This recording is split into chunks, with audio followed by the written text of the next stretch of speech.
दर्शकों, स्वागत है आपका ऐसे न्यूज चैनल पर। और आज हम मौजूद है सतलोक आश्रम में और हमारे साथ यहाँ पर कुछ लोग जुड़े हैं जो कि उत्तराखंड से आए हैं।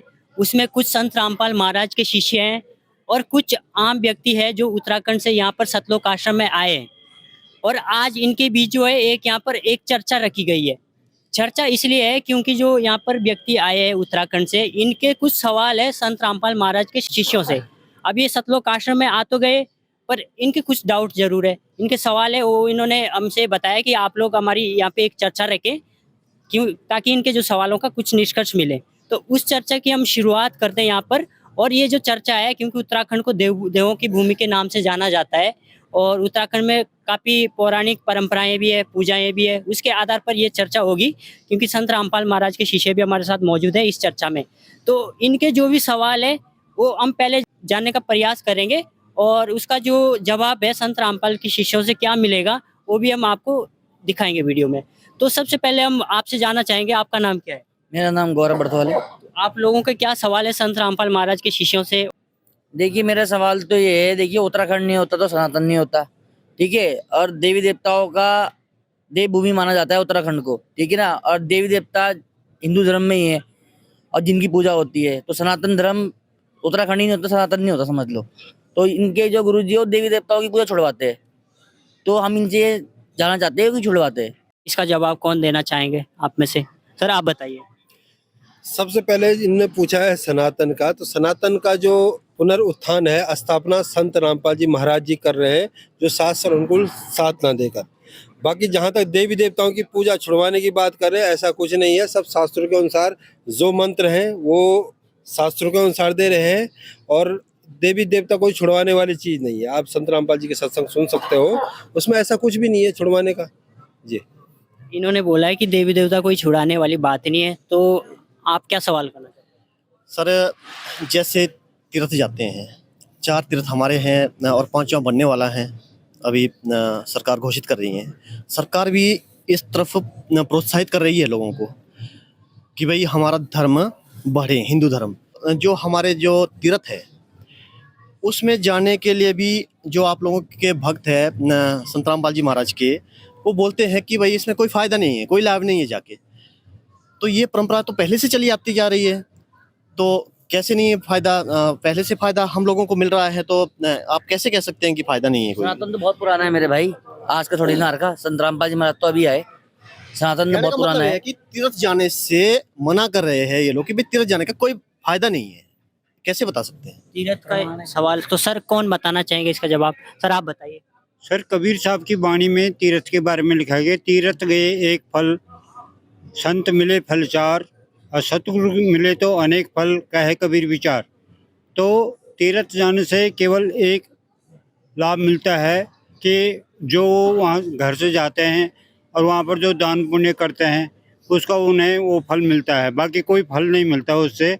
और संत मिले फल चार, संत के मिलने से 4 फल होते हैं और सतगुरु के मिलने से अनेक फल होते हैं। तो संत रामपाल जी महाराज धरती पर सतगुरु आए हैं अभी, और वो सतगुरु की भूमिका कर रहे हैं, इसलिए उसे अनेक लाभ होते हैं। इसका प्रमाण हमारे देवी पुराण में है। प्रमाण देखने चाहे तो हम इनके प्रमाण दिखा देंगे। सर इन्होंने सदगुरु की बात करी है और प्रमाण की भी बात करी है, तो आप लोग और क्या कहना चाहोगे? नहीं, हाँ, हमें संत रामपाल जी महाराज का पूरे वर्ल्ड में अभी बहुत बोलबाला है, तो इसलिए हम भी यहाँ पर आए हैं। तो हम ये प्रमाण भी देखना चाहेंगे कि भाई ऐसा कहाँ प्रमाण है कि भाई सतगुरु होना चाहिए। सतगुरु कौन होता है, कैसे? तीर्थ में ही मिलते हैं संत, संतों की भूमि है ये तो। उत्तराखंड में तो हमें 36 संत मिल जाएंगे जगह जगह पर। संत की बात करी है कि और भी तो संत है उत्तराखंड में, 3600 संत मिल जाएंगे। तो इन्होंने बोला कि संत रामपाल जी क्यों एकमात्र ऐसे संत है? नहीं, संत तो जो है, जो संत जिससे पृथ्वी पर संत कोई नहीं होता। संत जितने भी आप कह रहे हैं, जिनको संत कह रहे हैं आप, ये संत नहीं है, ये असंत है। मतलब संत तो एक ही होता है, वर्ल्ड के अंदर तत्वदर्शी संत कहलाता है। आज के दिन में जो है वर्ल्ड की जनसंख्या 7 साढ़े अरब के आसपास है, 8 अरब के आसपास है। उसमें ओनली एक सतगुरु रामपाल जी महाराज जी तत्वदर्शी संत है, और तत्वदर्शी संत से ही सुख मिलता है, बाकी किसी संत से आपको सुख नहीं मिल सकता। ये गारंटी का मोक्ष मार्ग देते हैं। इन्होंने बताया कि संत रामपाल महाराज जी एकमात्र ऐसे संत है जो पूरे वर्ल्ड में एक है। नहीं, हम इस चीज को तब मानेंगे कि जब आप अपने शास्त्रों में दिखाएंगे कि भाई इस तरह से हमारे संत रामपाल जी महाराज पूर्ण संत है। हर कोई संत अपने तत्वदर्शी आप संत को है। बोलता है कि मैं ही संत हूँ। अब तो संतों से विश्वास ही उड़ गया है हमारा। गीता के 15वें अध्याय में पहले और दूसरे तीसरे चौथे मंत्र में संत की पहचान बताई गई है। उसमें उल्टा लटका हुआ पीपल का वृक्ष है। जो संत उस पीपल के पेड़ के बारे में जड़ क्या है, तना क्या है, ढाल क्या है, पत्ते क्या है, वेद विद बता देता है, वो तत्वदर्शी संत हैं। सर आपने हाथ में गीता ली है तो गीता में दिखा दीजिए। बिल्कुल, गीता में प्रमाण दिखा रहे हैं। 15वें अध्याय का पहला श्लोक है, जिसमें लिखा है उधो मूलम अध शाकम अश्वम प्रहो अव्ययम संदासी यश प्राणे तम वेद स वेदवित। इसमें लिखा है कि जो संसार वृक्ष के जड़ से लेकर और आखिर पत्ते तक जो सबके भावों को बिल्कुल वेद से मतलब बता देगा, वो तत्वदर्शी संत है। अब इसमें आपको गीता ये गॉड गिफ्ट बोली है कि भगवान ने बोली हुई, इसको आपको प्रमाण दे दिया है, इसको आपको सच मानना चाहिए। किसी भी संत ने आपको गीता खोल के नहीं दिखाई होगी सदगुरु रामपाल महाराज के अलावा। आज तक आपको किसी संत ने जो है गीता खोल के नहीं दिखाई। आप लोगों को तो गीता के अर्थ श्लोक पढ़ लोगे, लेकिन अर्थ नहीं आ सकते आपको, बिना गुरु के ज्ञान हो ही नहीं सकता। इस चीज को समझिए। श्लोक बिना बताऊं गीता में कितने श्लोक है टोटल गीता के, पूछिए आप इनसे एक बार। सर इन्होंने क्वेश्चन करा है कि गीता में कितने श्लोक है, कितना अध्याय है। 700 श्लोक 18 अध्याय हैं गीता जी में, पता है हमें, हम सनातन से हैं भाई, हिंदू धर्म इन्होंने बोला हम सनातन से। 700 श्लोक और 18 अध्याय हैं, ठीक है। लेकिन इसमें से जैसे कि गीता का ज्ञान जो बोला गया है, किसने बोला ये बताओ पहले आप। ये समझ नहीं पाते हैं आपको। ये जो ज्ञान है गीता जी है, कुरुक्षेत्र में ही श्री कृष्ण जी ने गीता जी बोली थी। चलो बताइए आप। भगवान कृष्ण जो है भगवान विष्णु के अवतार है। भगवान विष्णु चतुर्भुज रूप है, ठीक है। चतुर्भुज रूप मतलब जो है सिर्फ मतलब 4 भुजाएं, उससे ज्यादा 16 कला का मालिक है, ठीक है। और दुर्गा है 64 कला की मालिक, अष्टभुजा से ऊपर इसकी वो नहीं है। लेकिन जो गीता का ज्ञान दे रहा था अर्जुन को, सबसे पहली बात वो जो है 100 सर और 1000 हाथ वाला था। दूसरी बात कि भगवान कृष्ण जो है लड़ाई के पक्ष में थे ही नहीं।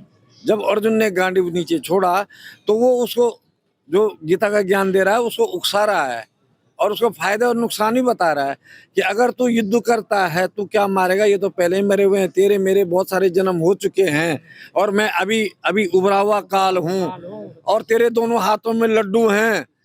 अगर तू युद्ध जीतेगा तो यहाँ का राज करेगा, अगर तू मरेगा तो स्वर्ग मिलेगा। अर्जुन को न स्वर्ग मिला न यहाँ का राज मिला, जबकि कृष्ण जो है अर्जुन का क्या है, साला भी है और बुआ का लड़का भी है और 24 घंटे उसके साथ है। वो बोला अर्जुन मैं अभी अभी उभरा हुआ काल हूँ। वो 100 सर 1000 प्रमाण है यहाँ पे। गीता में प्रमाण है भाई लोग, गीता में प्रमाण है किसी भगवान काल नहीं थे। और गीता बोलने वाला कह रहा है कि मैं काल हूँ। गीता का ज्ञान काल ने बोल रहा है जी। हाँ, वो कह रहा है कि मैं काल हूँ और अब प्रवृत्त हुआ हूँ। अर्जुन और कृष्ण तो पहले से ही वहाँ मौजूद थे, वो तो पहले ही मौजूद थे। अब इसे स्पष्ट होता है कि वो कह रहा है कि अब प्रवृत्त हुआ हूँ, मैं सबको मारूंगा, सबको ना भी लड़ेगा। हमारे देखो हमारे गांव में जो देवता नचाए जाते हैं, देखिए वो सकते हैं, साक्षात देवता आते हैं हमारे शरीरों में, ठीक है ना। हमारे देवता लोग हैं वो हमारे शरीरों में आते हैं और हमसे बहुत कुछ कहलवा देते हैं, चमत्कार दिखाते हैं और वो पूरा गांव देखता है हमारा। कोई आम आदमी लोहे की सरिया नहीं पकड़ सकता गर्म जलती हुई।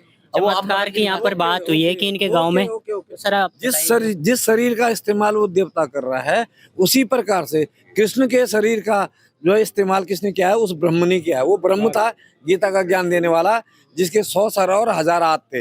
एक तरफ से वो खा रहा था और वो दिखाया भी है, विराट रूप सबने देखा है। भगवान कृष्ण का विराट रूप जो है सिर्फ उसने कहाँ दिखाया था, कौरवों के सभा में, जबकि इसने जो है सरेआम जो है वहां पे दिखाया था। एक चीज और भी बोला है, हे अर्जुन ये रूप सिर्फ तूने देखा, तेरे अलावा और किसी ने नहीं देखा है। जबकि कृष्ण का विराट रूप कौरवों की सभा में सबने देख चुके थे। वो इसके अलावा आप लोगों के और क्या सवाल है सर? मेरा सवाल ये है इन रामपाल जी महाराज के शिष्यों से कि जो ये हमारा उत्तराखंड है, उत्तराखंड हमारा पूरा देवी देवताओं का मानते हैं हम, और बलि प्रथा है। हम जिस देवता को मानेंगे उसको हम बलि चढ़ाते हैं। अगर बलि नहीं देंगे तो देवता हमारा खुश नहीं होगा, उस पर निर्भर है पूरा। तो ये उसके लिए भी मना करते हैं, तो ये क्यों मना करते हैं, इसका क्या प्रमाण है? बलि देने के लिए मना करते हैं संत रामपाल जी महाराज, उसका आप बताइए। वही है जो आपको गीता अभी दिखाई है, उसी में है, उसी गीता अध्याय 16 का 23 में है कि शास्त्र विधि को त्याग कर जो मनमाना आचरण करता है उसे न सिद्धि मिलती है, न सुख मिलता है, न मोक्ष मिलता है।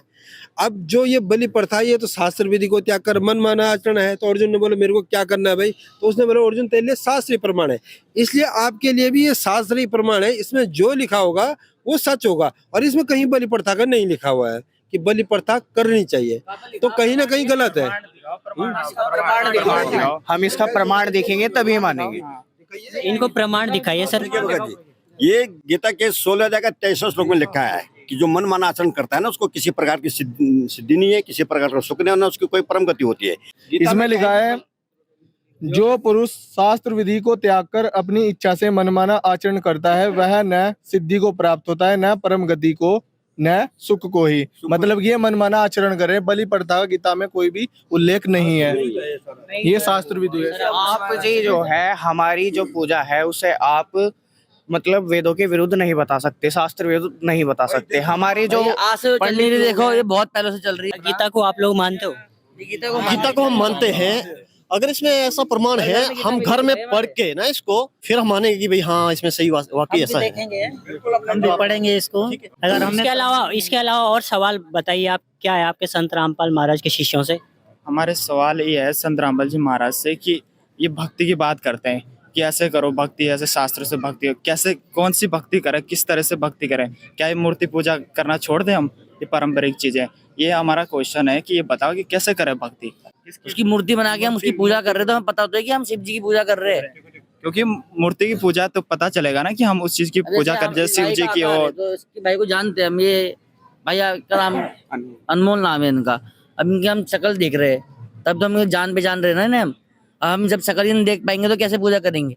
सर इसका जवाब कौन देना चाहिए, मूर्ति पूजा की बात? भगवत गीता गीता अध्याय 17 का 23वां श्लोक है, उसमें 3 मंत्रों का जाप लिख रखा है जी, ओनली। कोई घंटी नहीं बजानी, कोई मूर्ति पूजा नहीं है, 3 मंत्रों का जाप है, ओम तत् सत।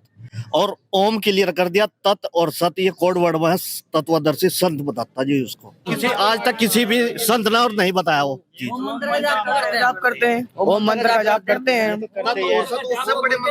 ओम नमः शिवाय बोलते हैं हमारे। कौन से भगवान का जाप है ये बता दीजिए आप। ये ओम जाप कौन से भगवान का जाप? ओम किसका मंत्र है? ओम किसका मंत्र है ये बताइए।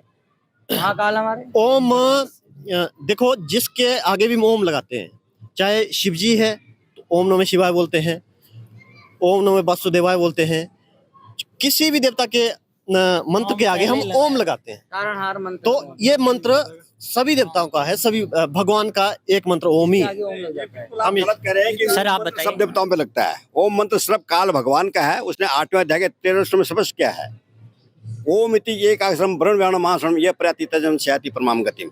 वो तो कह रहा है अर्जुन के, अर्जुन मेरा तो खाली एक ओम मंत्र है। बिल्कुल गायत्री मंत्र में आप गलत जाप करते हैं।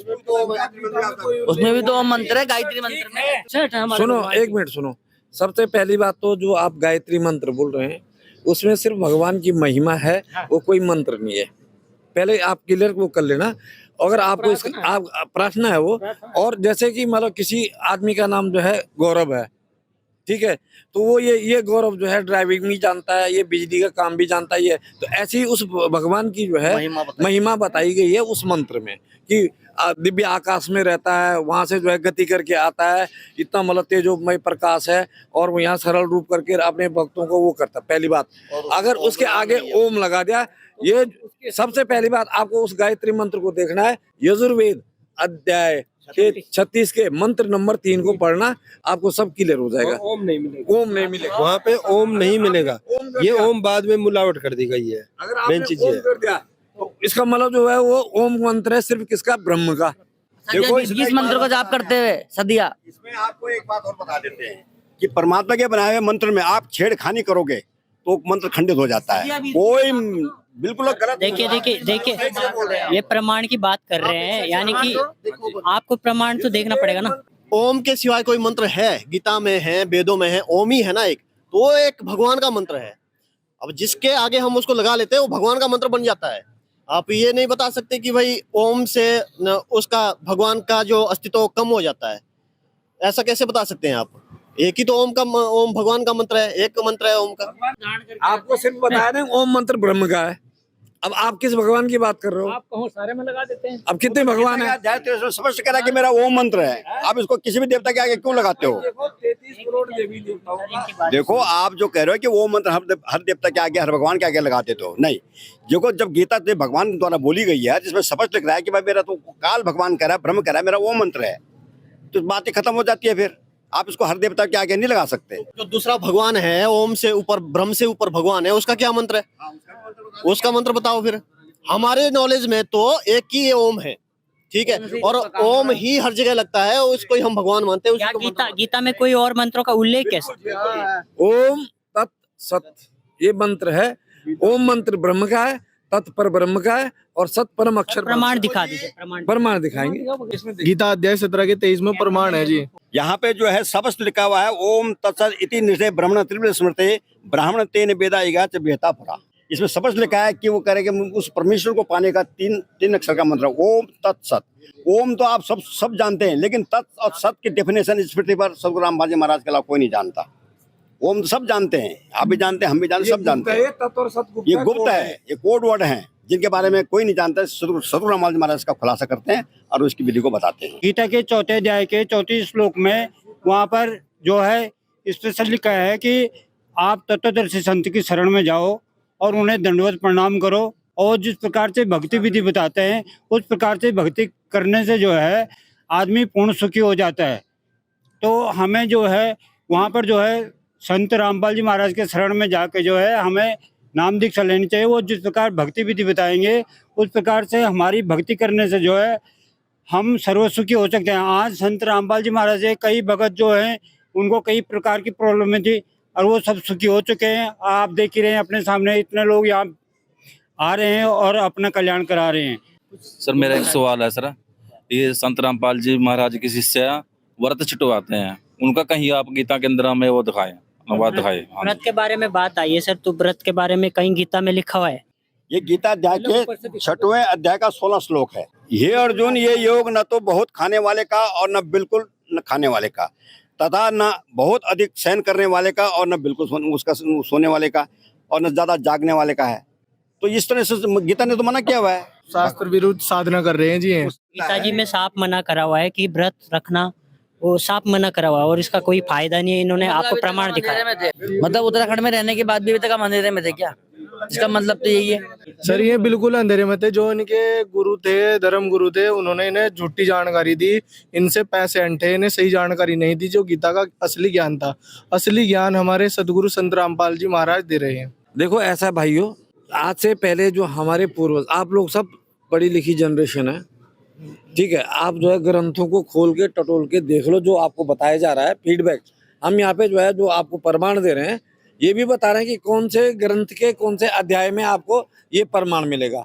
आप तो पढ़े लिखे, हमारे पूर्वज थे अनपढ़ आदमी, और बीते हुए टाइम पे सिर्फ पंडितों को ये अधिकार दिया था कि तुम्हें जो है थोड़ा ये पढ़ाई लिखाई कर करके और समझ गए ना, और इन्होंने जो है मनमाना अपना जो है जिसको जैसे मतलब वो चलाया। इनको जो है ना तो वेदों का पता है, नहीं इनको जो है गीता का पता है, नहीं इनको जो है किसी मतलब 18 पुराण हैं तो 18 पुराणों में इनको जो है 18 नाम भी मालूम नहीं होंगे। ये सब वो हमको अंधेरे में रखा हुआ है। जो इन्होंने जो है ये क्रियाक्रम करा है, हमारे शास्त्रों में जो है साफ लिखा हुआ है कोई जो है श्राद्ध नहीं करना है, जबकि ये हमसे पूरे कर्म कांड करवाते हैं, जबकि पूरा लिखा हुआ है। तो ये हमारे पूर्वजों को जैसे इन्होंने बोला हम सब उसी पे चल रहे हैं। ऐसे भी देखा था आपकी किताबों में लिखा होता है ब्रह्मा विष्णु महेश के माता पिता है। हाँ, तो ये सच है क्या? ब्रह्मा विष्णु महेश की उत्पत्ति का जो प्रमाण जो है देवी भागवत के, इसमें संक्षिप्त देवी भागवत में देख लीजिए। यहाँ पर जो है शिव जी बोले हैं कि तुम जो है शुद्ध स्वरूपा हो, यह विष्णु भगवान, यह संसार तुम्ही से जो है उद्भासित हो रहा है, यानी तुम्ही से पैदा हुआ है। मैं मानी विष्णु, ब्रह्मा और शंकर, हम सभी तुम्हारी जो है कृपा से विद्यमान, यानी तुम्हारी कृपा से हम यहाँ पे वो हैं। हमारा आविर्भाव, जन्म और तिरोभाव का मतलब होता है मृत्यु, हुआ करती है। केवल तुम ही नित्य हो, जग जननी हो, प्रकृति और सनातनी देवी हो। ये दुर्गा इनकी माँ है। ये है श्रीमद् भागवत गीता जय दयाल गोविंद का, और इसका देखिए अध्याय अथ चतुर्दशो अध्याय।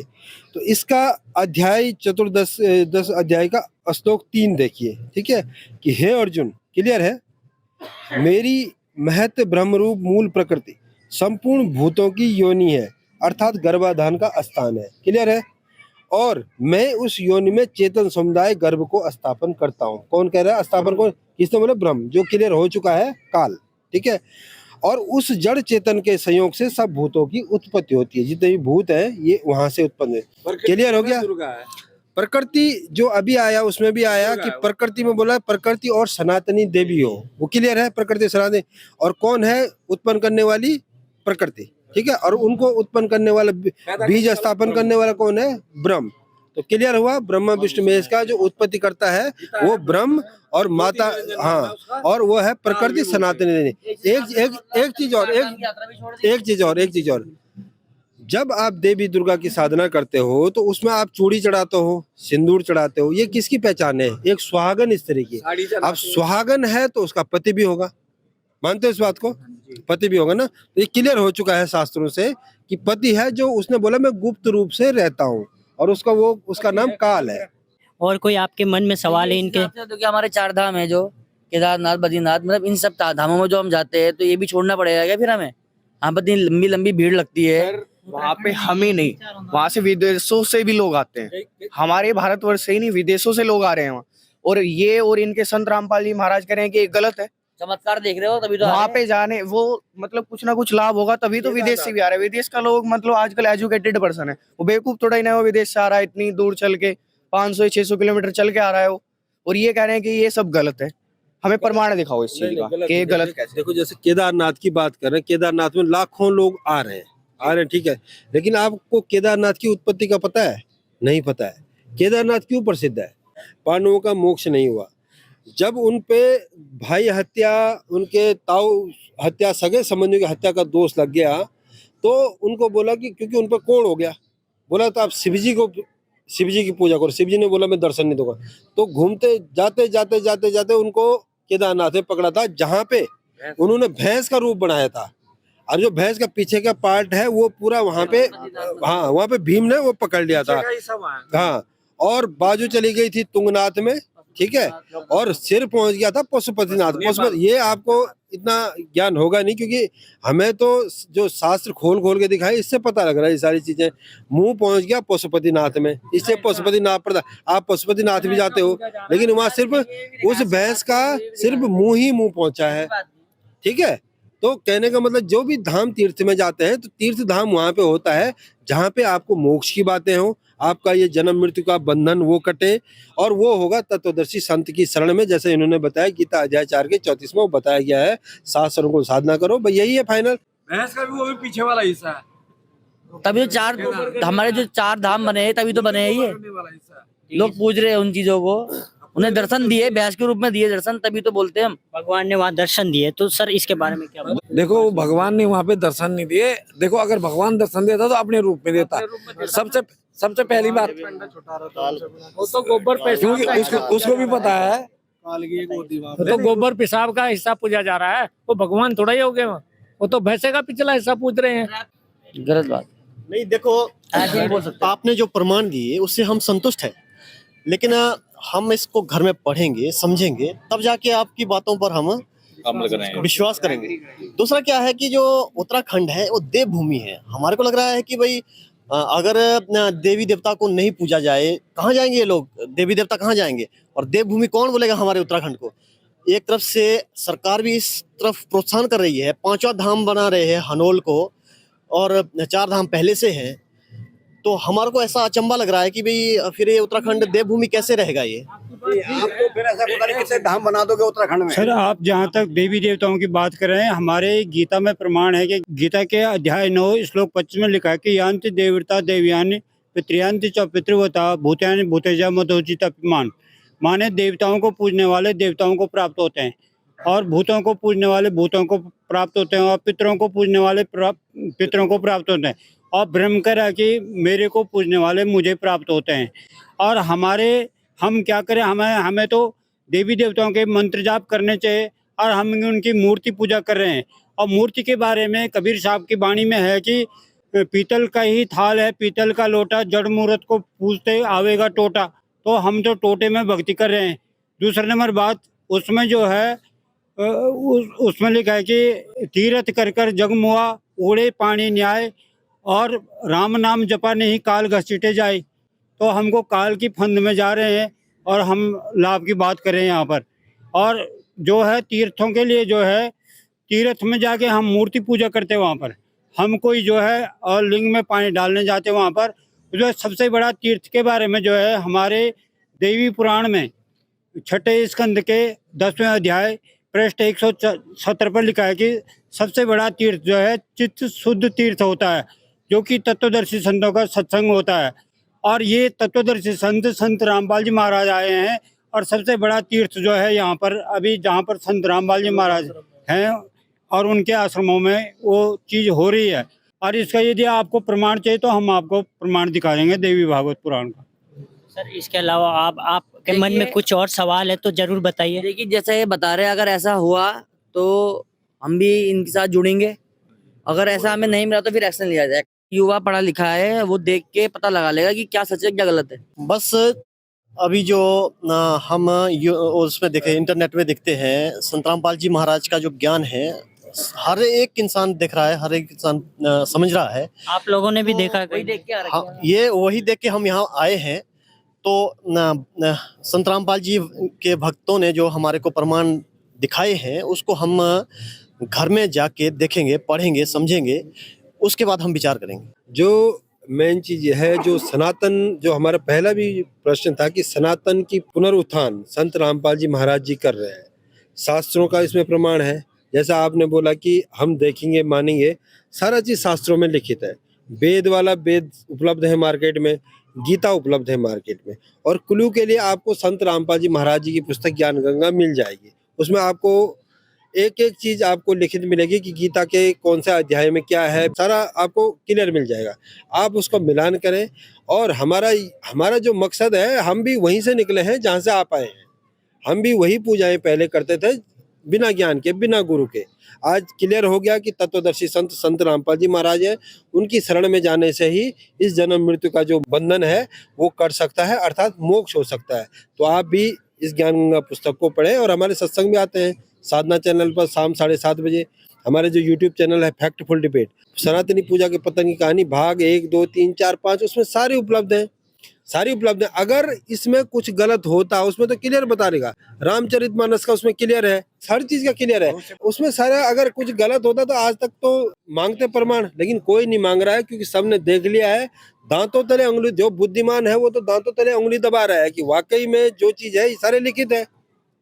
तो हमारी आपसे बस यही प्रार्थना है, एक बार देखिएगा जरूर। बुद्धिजीवी समाज है और बुद्धिजीवी समाज प्रमाण देखकर काम करता है, क्योंकि पढ़ा लिखा परमात्मा ने इसी समय के लिए बना। आज आपके पास मोबाइल है, हमारी वेबसाइट है www.supremegod.org, उस पर विजिट करके देख सकते हैं। तब आप, अगर आपको कोई डाउट है तो उस पर नंबर दिए गए, उस पर जाके आप क्लियर कर सकते हैं। जी धन्यवाद। तो दर्शकों, आपने देखा कि ये जो चर्चा थी ये कुछ संत रामपाल महाराज के शिष्य और जो उत्तराखंड से आए हुए लोग थे इनके बीच रखी गई थी। इनके जो भी सवाल थे इन्होंने संत रामपाल महाराज के शिष्यों से पूछे और संत रामपाल महाराज के शिष्यों ने उसका जवाब भी दिया, प्रमाण के साथ दिया। और इनका भी लास्ट में यही मानना है कि चलिए हमने भी आपके जवाबों को सुना और हम घर जाकर उस पर विचार विमर्श करेंगे और हम भी चेक करेंगे कि आखिर ऐसा लिखा हुआ है कहीं गीता जी में, वेदों में ऐसा लिखा हुआ है। तो इन्होंने भी बताया कि हम घर जाकर जरूर चेक करेंगे और ऐसी डिबेट हम आपको आगे भी लाते रहेंगे। जुड़े रहे ऐसे न्यूज़ के साथ। धन्यवाद।